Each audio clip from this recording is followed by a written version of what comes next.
The views expressed on the Warren and Bradley Show are not necessarily those held by the hosts, Warren and Bradley, nor those of the proprietors of the website, warrenandbradley.com. 5, 4, 3, 2, 1, fire!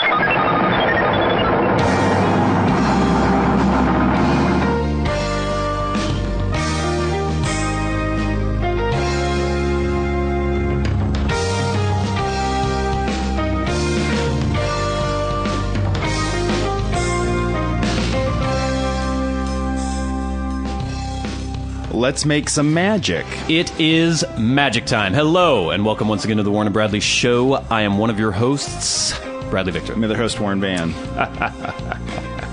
Episode 54 of the Warren and Bradley Show. What was that? It was a laugh of joy and anticipation, knowing that Oh, we're for going a to be great putting out show a great that's about show to for come? our audience. All right. Speaking of our audience, we do love you, Warren and Bradley Show listeners. Oh. Why don't you show a little love for the Warren and Bradley Show by telling a friend about the show if you enjoy it, and also keep those missives coming to listener feedback. Write to us at podcast@warrenandbradley.com. You can also contact us through our Facebook page, which is facebook.com/Warren and Bradley. Do it for Brad so he can see those numbers go up a little bit, and it'll make him much happier. Well, we want to interact with our audience. People actually have been sending in links to stories and things like that, which we yeah. like. But we also like questions and comments and things. It doesn't necessarily even have to be. A lot of people like sending in Celebrity Minute tips for us. Keep and us if there's apprised. if there's anything you want to hear about celebrity related, Yeah. make sure you send it in. We'll We give you our actually have analysis. a good celebrity story that 2 different listeners sent in during the last week. So we'll definitely get to that during our Celebrity Minute portion of the podcast. But first of all, Warren. Yeah? What's been going on with you? Not much. Is that answer ever any different? No, I can't imagine. Nothing really ever happens to me. I did work this week. Oh, yes. You got called into your old job. Yes. They were in desperate need of your expertise. So I headed in there and I gave my expertise to them. How did that go? It was fine. I know you were maybe worried they would try to make it more permanent. I think I will be working for a while now. Oh, really? Yeah. 5 days a week, or? Yeah, I guess so. I think maybe my extended vacation makes me feel a little bit better now. Maybe. And yeah. I can actually go to work again. Really? So Yeah. for the foreseeable future? For the foreseeable future, I think. That's what it looks like right now. Anytime you think you're out. So they pulled you back in? They pulled me back in. Did they give you a bump at least a little bit? I did negotiate some issues. 42 cents Yeah, an hour I wish. more. I wish I could get that precious 42 cents. No, but there were some work condition issues that I Right, resolved. because basically they had kept piling responsibilities onto you and not paying you any more money was your issue before, right? Mostly it was just the fact that I was just sick of going to the place all the time. Yeah. And some of the people that I had to deal with on a daily basis. But, some time away from it sort of gave me some perspective. Mm-hmm. It's different when you're there at a place for years, right? Right. And basically spend your entire life there. Mm-hmm. And you start to get really sick of things, and things build up, and you're like, I can't do this anymore. I can't be around these people or in this place anymore. Right. But after a few months off, I decompressed, and I'm maybe ready to work a little bit again. You're coming out of retirement. Yeah. Well, that's nice. Yeah. Maybe. Sort of. No, it's fine. Were you getting bored during your extended sabbatical? How did you fill your days? We've never really talked about this. I was doing a lot of reading. So typical Warren retirement day, what time would you get up in the morning? I was still getting up pretty early. Well, actually, it was later now that the weather's bad. But when the weather was good during the summer, I would get up early in the morning, maybe get some coffee. Like what time are we talking? Maybe 7 or 8. Okay. Go get some coffee, come back to the house, read the news, maybe watch a movie, read a book, go for a walk with the dog. There wasn't a lot to it. I wasn't doing much of anything. So, You weren't working on your ship in the bottle or anything like that? by the time we got into a week or so ago, when someone contacted me about coming back in temporarily, I was like, I guess I can do that. You had sucked all the marrow you could out of doing absolutely nothing. Well, the other thing too is you stop working and you think, well, maybe I'll summon some energy for other activities. Right. Now I won't be working, but that's not true. I just kind of felt like I just laid around and did nothing. Well, I have noticed that if you do, not that I ever have any real extended length of time off, maybe sometimes in the winters when work slows down. Yeah.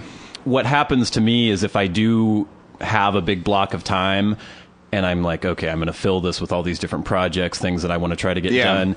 When you do have time, you kind of put things off because you're not thinking about the crunch. And Yes. so like now when I'm working 5 days a week, my weekends are completely filled with little things that I think I need to get done. And Yeah. I'm always very regimented about trying to do these things. But I think if I were to have a couple weeks off in a row, I probably wouldn't do anything at all. Oh, it really like slows your pace down. Yeah. And it's one of the things too where like the slightest little inconvenience or having to do something really feels onerous when you haven't been working for a while. You're like, ugh, I don't want to do anything ever. How did this work with the girlfriend thing? Because I can still vaguely remember being in relationships Yeah. in the past, long ago. In the 90s. And I don't think I ever was in the...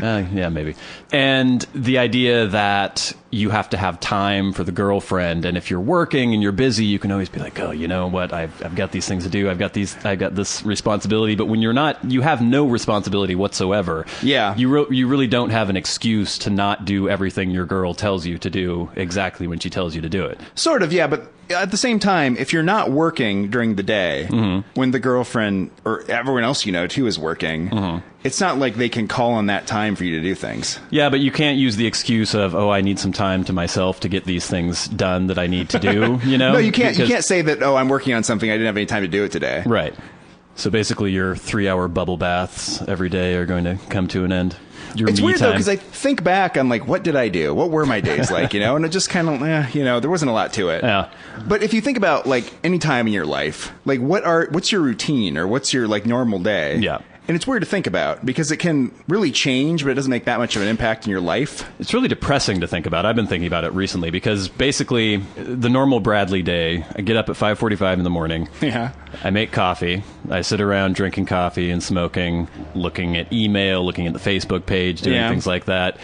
Go to work, have my soul crushed for a good 8.5, 9 hours, come home, and by the time I'm home now, since it's winter time, it's dark, I look on the internet for a little bit, try to decompress a little bit after work, then I work out for like a half an yeah. hour to 45 minutes. By the time I'm done with that, it's usually time to edit some of the podcasts because I edit probably Yeah. about 3-4 nights during the week.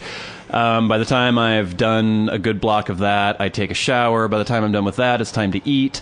By the time I'm done with that, I've got maybe an hour and a half until I need to go to bed because I have to get up so early the next morning. It's Yeah. like none of it's particularly fun. None of it's particularly fulfilling. Not really anything to ever look forward to. There's nothing I can look at in the future and say, Yeah. oh, well, when I get to go on my vacation Yeah. or maybe I'm going to go on a date with somebody or do something. Yeah. There's nothing. It's just an unending road laid out in front of me without any variation in the scenery Until you whatsoever. eventually die. Yeah. But that's life, you know.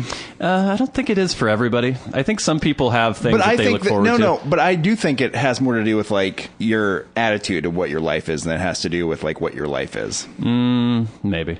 I'm pretty But, sure. Well, but there are things I do enjoy or Yes. I have enjoyed in the past, but I just don't have anything like that right now. You have nothing you enjoy right now? Not really. Really? Not a whole lot. What about your game where you like mine on a video game and Yeah, stuff? maybe it's fun, but it's not something that I'm Well, gonna that's get really you excited enjoying it, about. right? Yeah. I don't know. Oh, that's sad. Yeah. Maybe you need some sort of hobby that you can derive joy from. Well, I mean, I have hobbies. Do I you think have joyless hobbies that you treat like work? there's that condition, what's it called? Anhedonia, where you're unable to derive pleasure Yes. from anything. Yeah. I think I have that. You have that? Well, it depends on what you're talking about with pleasure, too. I think you get some sort of like sense of satisfaction when you do things, right? Yeah, I mean, I feel as though I've accomplished things, but if I think about it too much, then I realize that the things I've accomplished are completely meaningless. But that's true. That'd be true if you were doing anything. Maybe. Yeah, it's completely Well, true. I think if I had accomplished, having sex with a beautiful and attractive woman, Yeah. then I wouldn't think that was meaningless. But it is meaningless. Yeah. Yeah. Yeah, we'll figure it out. Yeah, no problem. All right. So I can't remember. I think it was 2 or 3 weeks ago we had the section on the paper that had been published about how people are evolving to become stupider. Yes. And actually, listener Jed had sent in a couple articles also that were basically agreeing with the conclusions that the study had come to. And I also had some anecdotal evidence as to people getting stupider. I was at the store the other day, And it was one of those times, depending on your mood, you know, sometimes you can see people's foibles as amusing, and sometimes people just, you want to rip your eyes out and throw them at people. True enough. I was at the grocery store, and it was actually, I think, right before Thanksgiving, so it was just slam-packed with people everywhere. This is the kind of thing, I always get one of those little tiny carts. Oh, the little ones? Yeah, that you're supposed to take outside? Yeah, the little baby ones. Or I get either the basket or just the little cart. You know, I always get a basket. I've never used one of those little carts. Well, sometimes I get a 24-pack of Dr. Pepper, and I don't want to lug that better around to have everywhere. something, a little cart, yeah. So I'll get the little cart, and I'm pushing it around, and the grocery store is just slam, bam, full of people, most of whom are morbidly obese. Yeah. Some of whom have two carts, kind of like a wagon train pushed together, just piled with food. Oh, and they're like in between, and they have like one cart in front of them, they're one cart behind pulling them. one Yeah. and pushing one behind them, just clogging up all the aisles. And it's the kind of thing where, in my daily life, I'm always very aware of inconveniencing people, being polite. If I see somebody's trying to get by in an aisle or at a sidewalk, I step out of the way. I try to make room for people. This particular trip to the grocery store, it was just constantly me trying to weave through this wave of human flesh with my tiny little cart. People would be walking in front of you and then just stop dead in the aisle and just stand there like, looking back and forth like a cow. And you're standing behind them waiting. You're like, excuse me. And they might turn around and slightly acknowledge your presence, and then their moving out of the way is to move a fraction of an inch in either direction and not getting out of your way at all. So I was getting irritated. When I'm at the grocery store, I want to go. I don't want to bang bang. I'm not browsing around. I know what I'm going to get. I know where it is. I just want to get to it and get the fuck out of there. By the time I finally got to the self-checkout, I was going insane because the self-checkout is supposed to be 15 items or less. And it's for people who want to get through quickly.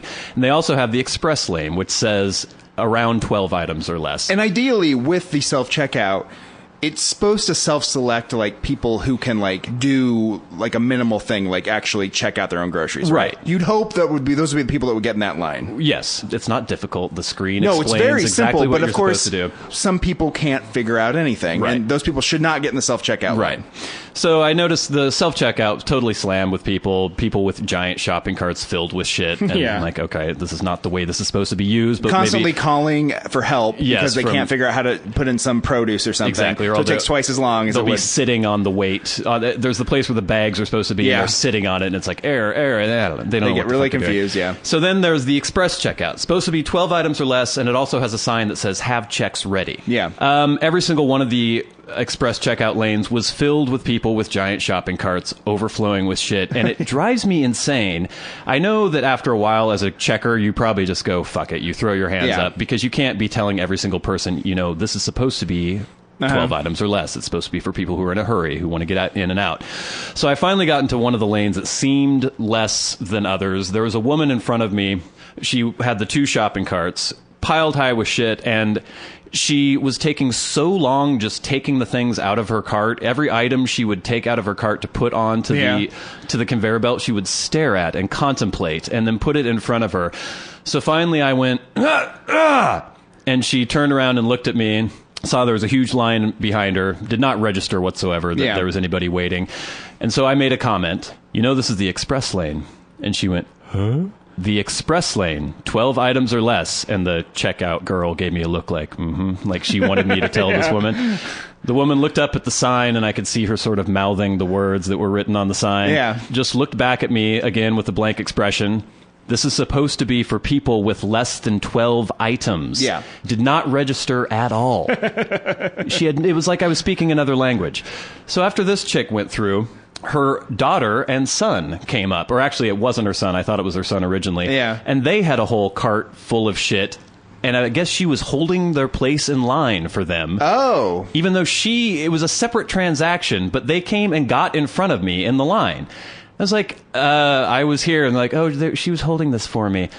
And then proceeded to the chick who, she saw like an Us Weekly or some magazine that was sitting on the shelf. And while the checker was waiting for them to put their things on the conveyor belt, she picked up the magazine and started leafing through it and commenting on everything that was on every single page. Like, look at this dress. This dress is beautiful. Oh my God, fudge cake. I would like to marry fudge cake. Fudge cake is so good. Oh, look at that. That's sparkly. And then her friend, who I guess was just like a gay friend of hers, I found out later that it wasn't actually her brother. he started making comments as well. They started talking about how cute all the boys were on the paper on the page. There's 20 people in line behind these people, not paying any attention. I finally get out into the parking lot. The parking lot is set up so there are lanes. One lane of the parking lot goes one way. Well, they're slanted. The parking spots are slanted. The parking spots are slanted. Yeah. So you're supposed to go one way, and then you pull into the parking spot. I pull out, and I start driving. Giant woman in an SUV pulls in, going the wrong direction. I stop because I can't go any further. Yeah. She stares at me and just sits there. And it's like this retarded Mexican standoff. I'm trying to motion her to get the fuck out. She's not budging. I can't budge because there's someone behind me waiting. I stood there for 10 fucking minutes while this woman just sat there in her... I don't know what she expected me to do. It's just... there are certain rules that I follow because they make sense. Yeah. I'm not some little geeky Poindexter who follows rules just because I think you have to follow rules. But their rules exist for a reason, lots of them. Some of them do. Some of them are pointless. Some of them, if I know that there's no one in authority who could actually punish me for doing something, I will ignore them. I'll go across crosswalks when it's... Or maybe run a red light at 4 o'clock in the morning. Perhaps, because I know that it's not going to cause any problems. I know what the spirit of the law is, but I can bend it sometimes when I know that it makes sense. Laws like this, where the parking lot isn't going to get plugged up by idiots, that makes sense. It's not even a law, a rule. Again, it goes back to the idea that people are so self-absorbed and don't realize that they're living in a world with millions of other people. And for our society to work, you have to have some sort of regard for those people and know that what you do affects other people. It is infuriating. It's like we're surrounded by 12-year-olds or 10-year-olds, 8-year-olds, 7-year-olds. I don't know. Yeah. They're all just selfish and crazy. They don't know what the fuck's going on. That's extremely selfish. It's something you're supposed to learn when you're in kindergarten, right? Yeah. That you don't act in that way. It's like the thing when you're on the freeway and you're merging and everyone has to merge over into one lane. Right. The civilized people, the people who understand that they are living in a society with other people like them. Right. They merge over as quickly as possible, right? Yes. And they get in that left lane. The other people charge 2 miles ahead in the right lane. The right lane is empty because everyone's moved over to the left lane because that's what the signs are telling you to do. Yes. And then try to cut in at the very end. Last second. Which it always pleases me very much when someone in a giant truck comes out and blocks those people over and is like, you can't do that. Yeah, fuck and the you. person in the car gets really angry. And everyone sees that truck, though, is very pleased. They're like, this is how we work in society. The reason that lane is empty is because everyone else is not being an asshole. Mm-hmm. You're just going to be an asshole and cheat and get ahead of everyone else? This is a subject that we've touched on many times. I think it's a common theme in the show. It's that people acting like assholes, acting like selfish pricks, not getting their comeuppance enough. It needs to happen more often. People need to be empowered, not to go out of their way to be rude or aggressive towards people, but we need to not just let things go all the time. Well, it's just that problem of, like, shame, right? Yes. Feeling any shame at all. We need to shame people more often. And if, like, I got in an express lane with way too many items and someone, like, had to talk to me about it, it would be a very, like, awkward situation. I would never make that mistake again. This is a thing that I'm more and more often I'm noticing about our society is that people do not feel embarrassed about being selfish. They don't feel any shame. You can point out to somebody that they have just done something incredibly rude and they'll go, whatever. Yeah. They don't care. Yeah. I don't understand that mentality whatsoever. It's strange. I don't know if this is interesting, entertaining, funny to anybody. Probably not, but it's really been annoying me lately. And so it's put me in that mood. I actually had another encounter just noticing the idiocy of people and noticing their selfishness. There was this woman who had a dog. Yeah. It was like a piece of carry-on luggage that she had that was made for a dog to sit in. Uh-huh. She was in the grocery store with this dog sitting in this little like cart. Like lunchbox thing. Sort of, but it was like, it was pretty big. And it was it was like I don't even know what breed it was. It was Maltese? No, it was a bigger dog. It wasn't like a little purse dog. Oh, wow. It was some kind of weird mutt. Looked like maybe it was part Cocker Spaniel or something like that. Yeah. It was sitting in this thing. She was walking down the aisles, pulling this thing along, obstructing everyone who was trying to get around in the store. And so I made the comment to her in a very polite way, but if she were someone who had any sort of self-reflection whatsoever, she would realize what I was saying. But since she has none, she didn't. I was like, oh no, did your dog hurt itself? Is it not able to walk? Yeah. And she went, "Oh no, he just likes being in his cart. He likes to be pulled around in his cart." And I went, "Oh, I thought he was hurt, and that's why he's in the cart. I thought he couldn't walk." Yeah. And she was just completely oblivious Yeah. to what I was saying. Well, there you go. Yeah, there you go. Typical.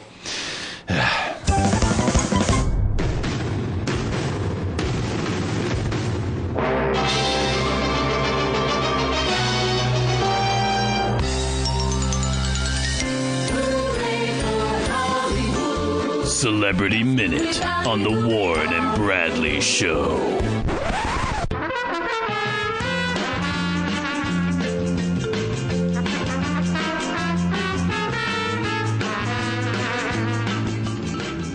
Well, the silly celebrities have not disappointed this week. We have a myriad of stories, one of which two listeners sent in, so we'll be sure to get to that at some point during this segment. First of all, Warren, you brought something to my attention that I had not seen. Yes, but my return to work brought this to my attention because this was the talk of my workplace for a little bit this People were week. buzzing about this? People were buzzing about this because it involves Canada, and one of my fellow employees is a Canadian. So, yeah. So basically, the story is Justin Bieber met the Canadian Prime Minister. He was receiving a medal. It was actually the Queen Elizabeth II Diamond Jubilee Medal, an award that honors significant contributions and achievements by Canadians. He met the Canadian Prime Minister, and a little bit of controversy erupted after a picture was posted of this meeting in which Justin Bieber was wearing some overalls. With the strap down, kind of like if you see an old Looney Tunes and they have a hillbilly with like one of those jugs that have X's on it. Yes. Or he kind of looks like a child trying to dress up as a construction worker or farmer or something. He's got a ridiculous hat on backwards. He's got the one strap overalls, which was sort of hot back in the 80s, I think, when we were kids. Yeah. What was the scuttlebutt around the water cooler? Well, I think that it was about the backlash to this photo, the fact that maybe Bieber wasn't being as respectful of the Prime Minister of Canada because he was dressed like a tool when he met him. Did the people think that was the case, or were they... I think they thought that was the case. But I mean, people like to make fun of Bieber because Bieber is an idiot. And so, and Bieber does something like an idiot, so people like laugh about it and make fun of him. We'll post this picture online, obviously, after the furor over this picture. I'm surprised that there even was any controversy over this. The fact that he is the head of state. He is a head of state, but we have gotten so ridiculously, stupidly casual that I'm surprised that anyone has mentioned this at all. But you know my opinion on this. I think most people dress like fucking idiots, and especially these pop stars. You look at Justin Bieber.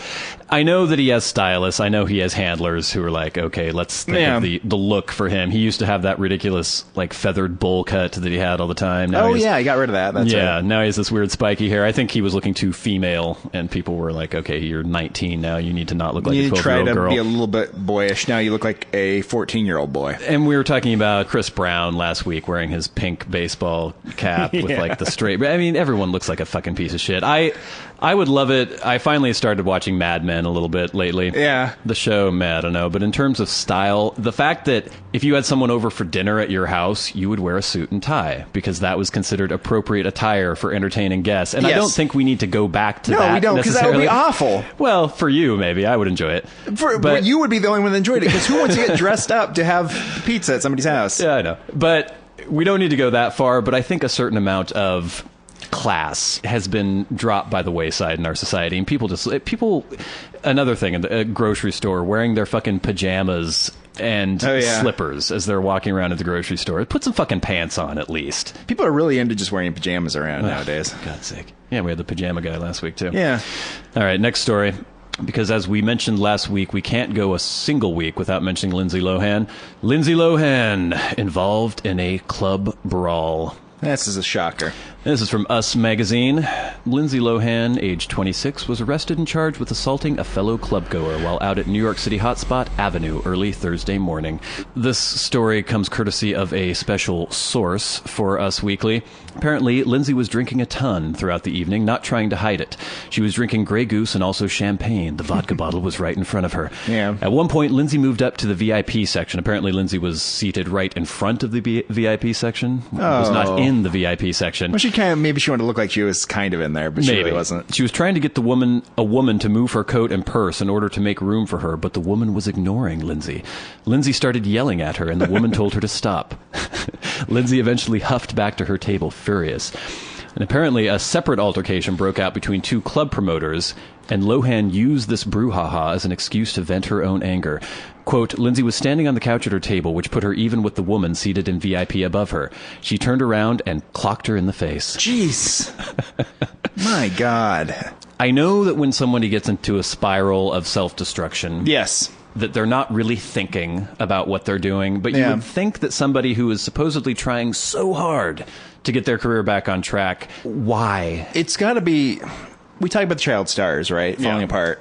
It has to be something about growing up and learning impulse control on some level. Perhaps. Which they never have to do. And the rest of us go through life learning we have to, like, restrain our desire to punch women in VIP sections because we would actually get in trouble for it. Whereas Lindsay's still working and she still has money, apparently, and nothing really ever happens to her. Yeah, there will come a time when she's just uninsurable and she won't be able to work anymore. Yeah, but I wonder at that time, will she be so far gone that she won't be able to save herself? Oh, we can just look forward to that occurring at some point. Okay, the big story this week, the one that several listeners wrote in to alert me of. I don't know if you've heard about this, Warren, but there was a Twitter feud between Chris Brown and comedian Jenny Johnson. You've not heard of this story at all? No, but maybe I did hear something about this. Okay, well... There was some cussing or something involved, right? Yeah, okay, now I know. Here's the story. Well, let me just read out the actual tweets that took place, and then we'll get into the fallout from the story. Jenny Johnson is a comedian. She has a blog. She has, like, I don't know how many Twitter followers she has, but she usually just posts comedic little insights into things. But she has been unswerving in the past on her criticism of Chris Brown, the fact that he kind of got off scot-free. Kind of like my co-host. Kindred spirit with me. And one night, Chris Brown posted a tweet that said... I look old as fuck. I'm only 23. And so Jenny Johnson responded at Chris Brown, I know, being a worthless piece of shit can really age a person. There you go. That's fair enough. Chris Brown noticed this tweet and responded and said, take them teeth out when you sucking my dick, ho. But spelled ho, H-O-E, as in hoeing a garden hoe. Jenny Johnson responded, it's H-O, not H-O-E, you ignorant fuck. Chris Brown responded, I should fart while you're giving me top. Jenny Johnson responded, your mom must be so proud of you. Chris Brown's response, see, I don't even have to tell you what you already know. Thanks, ho. Her response, she posted a link to an MTV News article detailing the assault that Chris Brown perpetrated upon Rihanna and said, suck it. Chris Brown's response, Mom says hello. She told me not to shart in your mouth, wanted me to shit right on the retina. Her response... Classy man. Classy. Wow. And then apparently some of his followers started going after her. Team Breezy started giving her death threats on Twitter, saying that they were going to rape and stab and kill her. You people are animals. He said, let me leave this bitch alone. It's good to know my worth by listening to a bitch that is worthless. Her response, okay, I'm done. All I got from that exchange with Chris Brown is that he wants to shit and fart on me. I have zero respect for a person who seems unapologetic for the terrible crime he committed and shows no sign of changing. After this exchange, Chris Brown tweeted a few more times, further prove my point on how immature society is. Oh, yeah. You have done that by calling the tweets. Kettle. To Team Breezy, know that I'm not upset. Just felt like entertaining the ignorance. These Team bitches Breezy? crazy. Team Breezy is his followers? Yes. Back to life. Just ask Rihanna if she mad. And then he deleted his Twitter account. Oh, good for him. He's off Twitter. As far as I know, he's not back yet. Obviously, we can see what kind of amazing wordsmith Chris Brown is. It's hard for me to even talk about him. And not just him, but just the state of our popular culture and popular entertainment. This guy is a developmentally subnormal, intellectually subnormal, fucking idiot, woman-beating piece of shit with no talent whatsoever. Yeah. But he's a multi-millionaire, multi-platinum selling recording artist. Yeah. He's got a legion of fans who defend everything he does. When he beat the shit out of Rihanna, there were people tweeting, female fans of his tweeting, oh, he could beat the shit out of me anytime. He's so sexy. He's so hot. He's a piece of shit. And when he is confronted by the truth on Twitter, someone who obviously was trying to get a rise on him, he not only takes the bait, but he proves 1,000 times over how big of a piece of shit he is. Well, if you want to talk about somebody not having any consequences to their actions, there will be no naked ramifications for Chris Brown. Let's just go back, if we will, to the original search warrant and affidavit from the Los Angeles Police Department. I thought we put this behind us last week. I want to end this now. Okay. I want to end this now. All right. But let's just remind the listeners, what exactly happened on that night. This is reading from the police report. Christopher Brown and Robin F., being Rihanna, have been involved in a dating relationship for approximately 1.5 years. On Sunday, February 8th, 2009, at 00:25 hours, Brown was driving a vehicle with Robin F. as the front passenger on an unknown street in Los Angeles. Robin F. picked up Brown's cellular telephone and observed a 3-page text message from a woman who Brown had a previous sexual relationship with. A verbal argument ensued, and Brown pulled the vehicle over on an unknown street, reached over Robin F. with his right hand, opened the car door, and attempted to force her out. Brown was unable to force Robin F. out of the vehicle because she was wearing a seatbelt. Yeah. When he could not force her to exit, he took his right hand and shoved her head against the passenger window of the vehicle, causing an approximate 1-inch raised circular contusion. Robin F. turned to face Brown, and he punched her in the left eye with his right hand. He then drove away in the vehicle and continued to punch her in the face with his right hand while steering the vehicle with his left hand. The assault caused Robin F.'s mouth to fill with blood and blood to splatter all over her clothing and the interior of the vehicle. He is still a multimillionaire. Yes. He still has millions of fans. Yeah. He is still invited to award ceremonies. He is still accepted in the public eye. Mm-hmm. You'd think there would be some stigma attached to him. I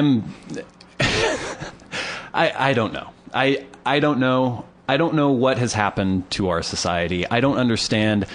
I know that, like, okay, Frank Sinatra might have been kind of a dick in the 40s and 50s. Bing Crosby, too. Bing Crosby. They didn't shout it from the mountaintops. Oh, it was like Joan Crawford, too, right? It was kept very quiet. They didn't revel in the fact that they were assholes. And if anything, they tried to keep that out of their public image because they at least thought it was necessary to appear to have some sort of decorum. That's gone completely now. There is no decorum, there is no responsibility, and there are no ramifications for doing anything in our society anymore. It's shocking.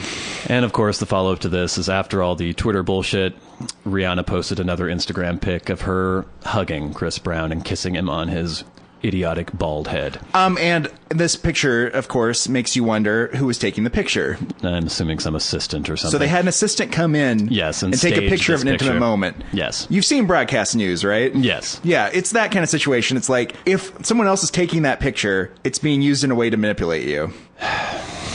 Oh no, what's this? Oh, this is nothing. I was looking at videos for Minecraft. I thought so. That's not part of Celebrity Minute. Leave that in. All right, now that I'm completely... Are you going to be... Can you cool down a little bit? I'm cool. I've vented a little bit. I think I'm going to be fine. All right, cool. And I think we'll end Celebrity Minute there on the Warren and Bradley Show.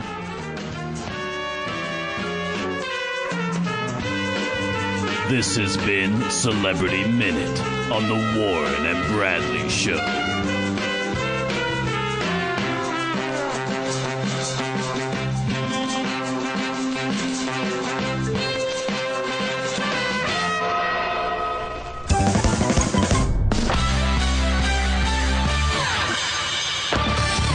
They wander the streets, scavenging for loose change and discarded cigarette butts. Spare $1 and give me a motherfucking cigarette. I ran out of gas ways back. Got me nothing. You smoke weed, don't you? Good in the car. I could use some change. They may be mentally unstable and deserving of our charity, but that doesn't mean they can't be selected as the Warren and Bradley Show Street Freak of the Week.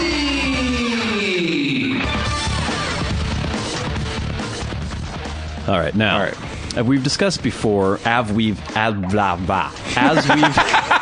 no, you just peeked. Yes.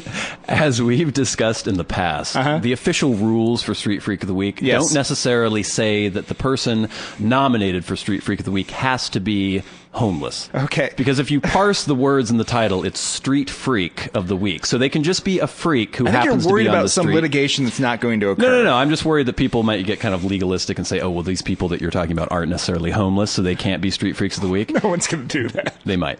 But this week we had two people who I don't think are homeless. I don't know. They were kind of borderline, but if I had to guess, I would say they weren't homeless. Maybe group home people? Maybe, but they were on the street and they were freaks. Okay. And they yeah. interacted with me. Fair enough. It was kind of disturbing. I had to have a stiff drink afterwards to sort of gather my wits about me. Did you really? No. Okay. I was on the street smoking my cigarette, watching people as usual. And one of the most... Now, I try not to be too mean when describing people. Yeah. Warren, you seem a little skeptical of that. Yeah, but, yeah. you know, two women walking down the street. Yeah. Mother-daughter, morbidly obese, to the point of they might need rascals Yeah. very soon to actually get around. They're going to have to cut into their bedroom to like haul them out with Yes. a forklift at some point. They're going to have to get a crane and like Yeah. take the roof off. They'll have some sort of iron frame bed. They were gigantic, hugely morbidly obese, both wearing these kind of shapeless moo-moo things that Yeah. still couldn't cover their bellies as they were wandering around. One of whom was a woman probably in her mid to late 40s. The other one was probably in her 20s.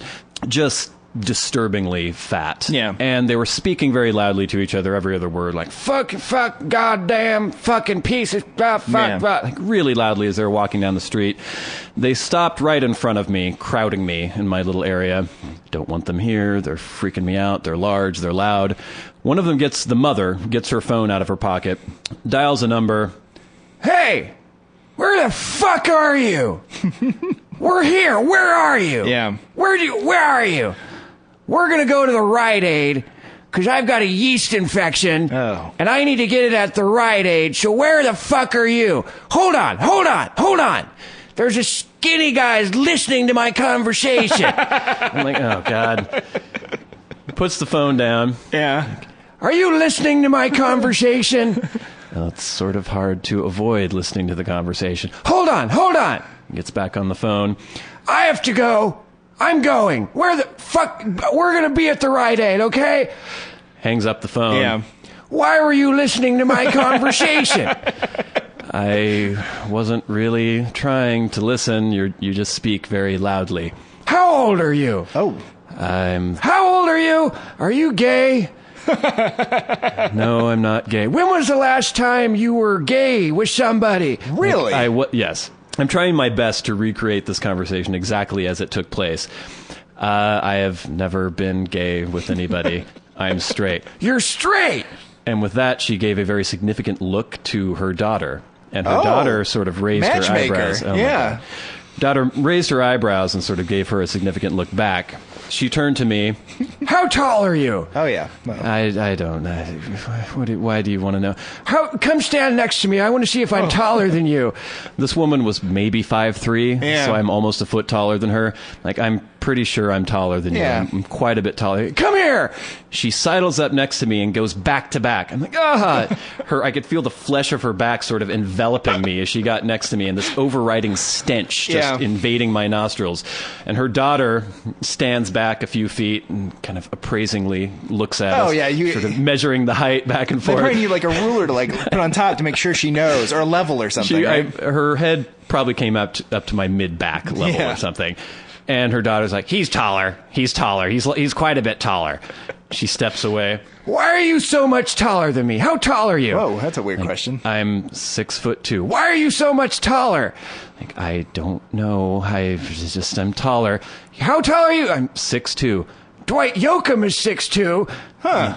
Really? I didn't know that. Yeah, he's 6'2". You know who else is 6'2"? No.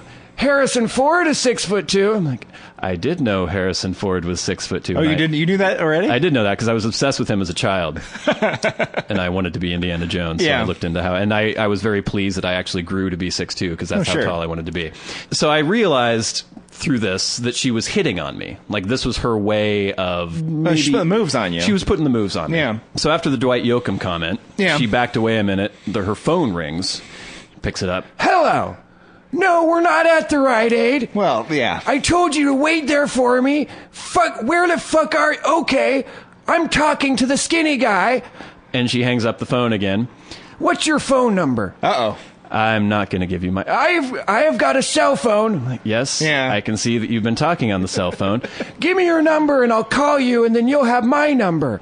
Like, I'm not going to call. I'm not. You don't need my phone number. Like, I have a cell phone too. Do Yeah. you have a cell phone? I'm like, I don't have my cell phone on me there right you go. now.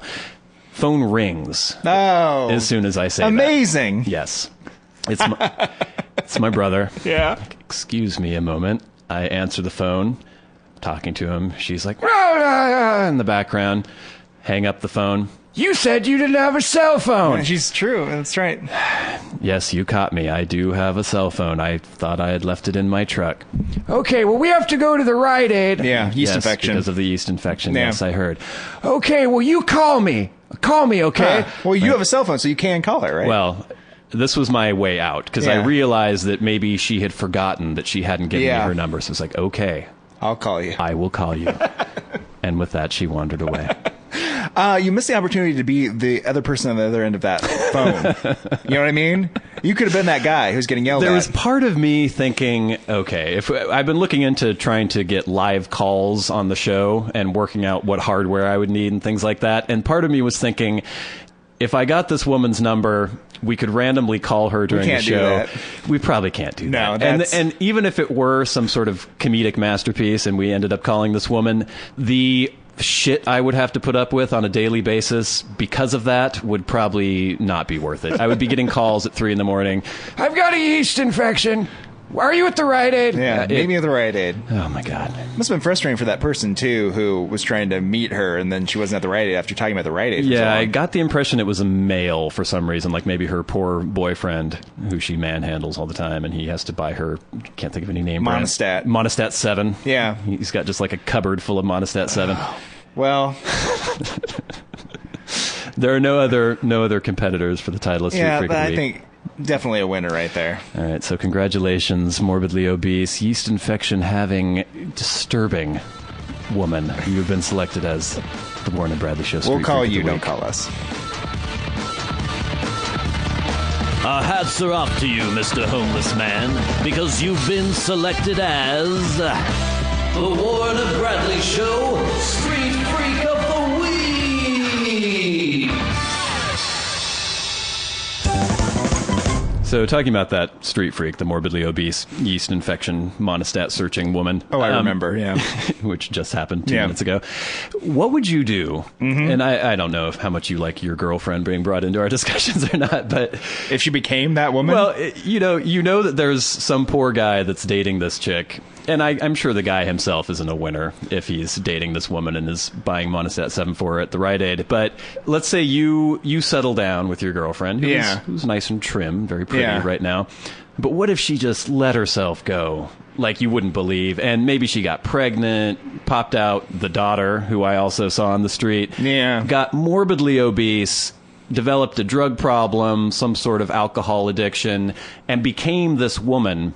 And for some reason, instead of breaking up with her, you decided that you were compelled to stay with her. apparently I have a child now. You have a child now, Yeah. who is as large as you at the age of 4. What do you do? How do you react to this? I see this happen to couples sometimes as well, where one or the other members of the couple will put on lets himself go. huge amounts of weight or just let themselves go completely. And you might still love the person.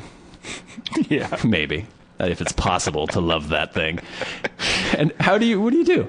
I think if the personality, especially, kind of became that person you met on the street, Well, it would have to if you... I think that would be grounds for being like, you know what, I can't live with you anymore. Uh-huh. I can't, you know what I mean? But you're the only one who can buy the Monistat 7 at the Rite Aid. Apparently so. And you have to feed the daughter. She's... Yeah, which is very expensive, apparently, because I just have to keep shoveling food into this giant daughter. I don't think I agree with the premise that you just have to stay with someone forever and be miserable. Yeah. Just because that's something you're supposed to do. Well, what if by chance you got married? Yeah. And let's say she doesn't turn into the Monistat 7 If woman. she turned into that woman, their marriage would be over. But let's say your real girlfriend. Yeah. The person you're dating now. Yeah. You've been together quite a while. Yeah. And she just started packing on the pounds like you wouldn't believe. Like not even... Like in a gross way. Not even like morbidly obese, but just within a 6-month period, a major difference. Do you even bring it up? How do you react to that? I don't know. I don't think it'd be a big a deal for me. It would be a big deal if it got to the point where it was like someone was wearing a muumuu and had to have a cane. Yeah. Or a rascal or something. So what do you do? How do you broach the subject, though? Would your reaction be to first try to maybe encourage her to take on a more healthy lifestyle?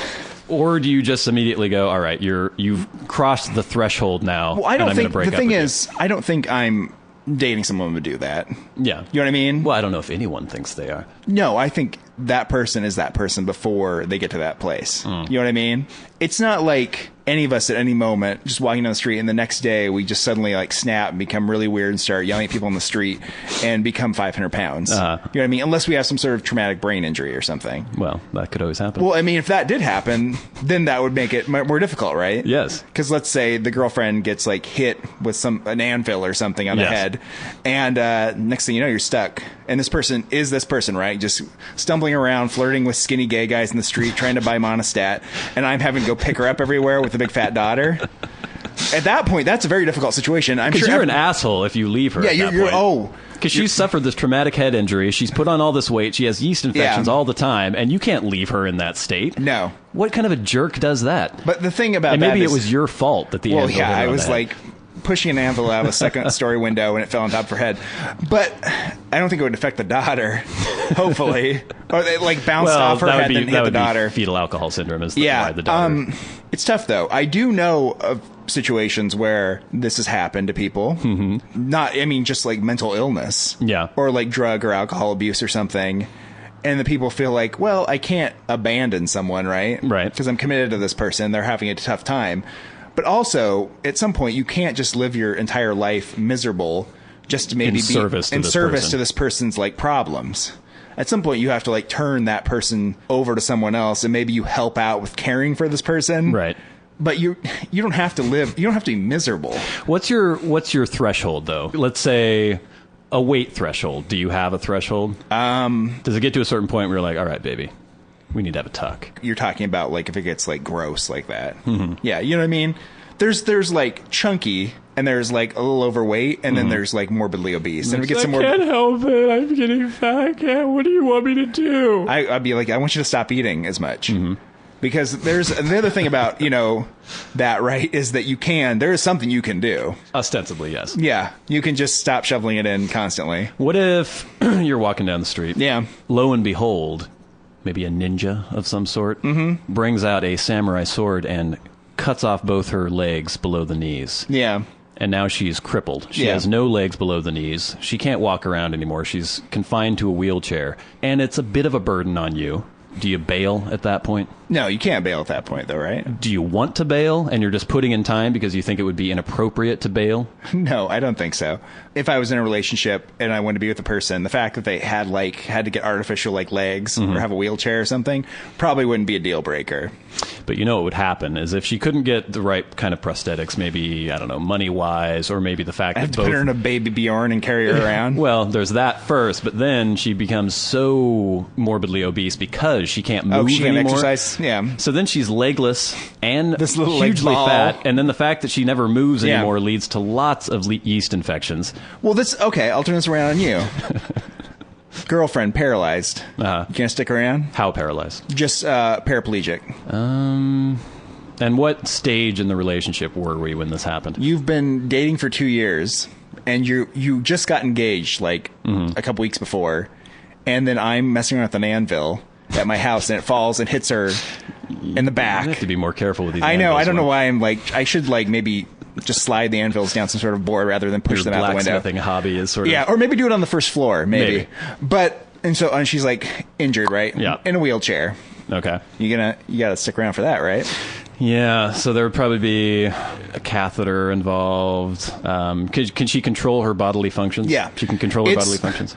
But the I have least to severe- I have to pick her up and put her on. Yeah, the it's toilet. basically she's paraplegic in the sense that she just can't use her legs, but everything else works fine. Oh, okay, so she can still use. Oh, not quadriplegic, paraplegic. No, not. I'll push it to quadriplegic if you get past paraplegic. Well, okay, so I know what the future holds.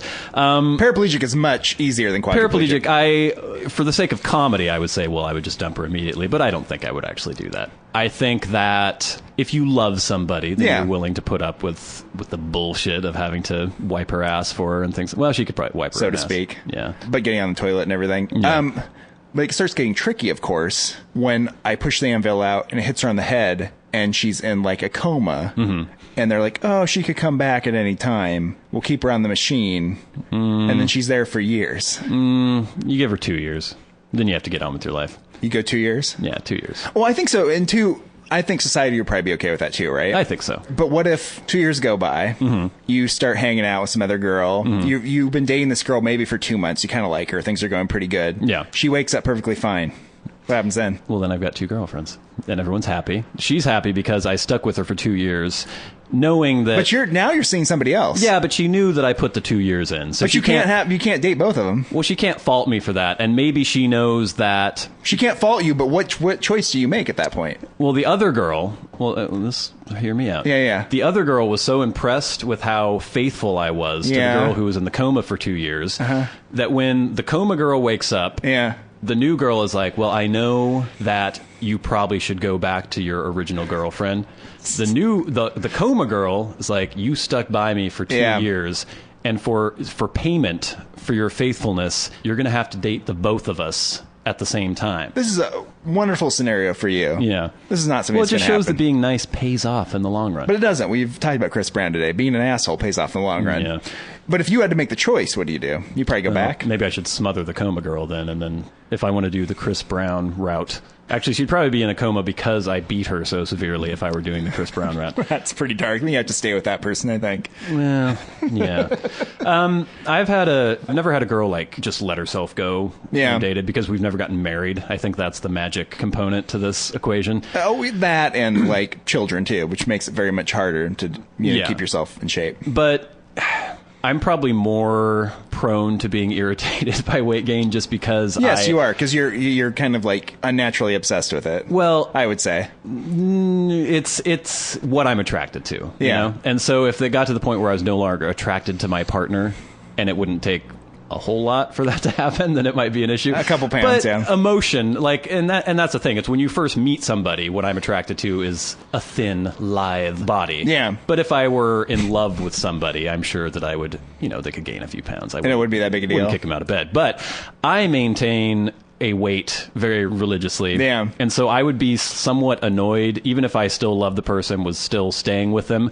Be like, well, if I can do push-ups and sit-ups and work out and exercise, I would be slightly resentful. And I think I would do the whole I'm going to go for a run. Want to go for a run? And she'd be like shoveling food into her mouth. I'm like, oh, aren't you getting full there? Come on, let's go running. This will be fun. So that's going to destroy the relationship right there. Yeah, but that would be I wouldn't be like, get on the scale. How much do you weigh? Because I've actually heard of that happening in a relationship, and it's crazy. What? Demanding that their partner get on the scale? Yeah, that's not healthy or good. Yeah. You don't want to be that guy. No, so I would try to model proper behavior.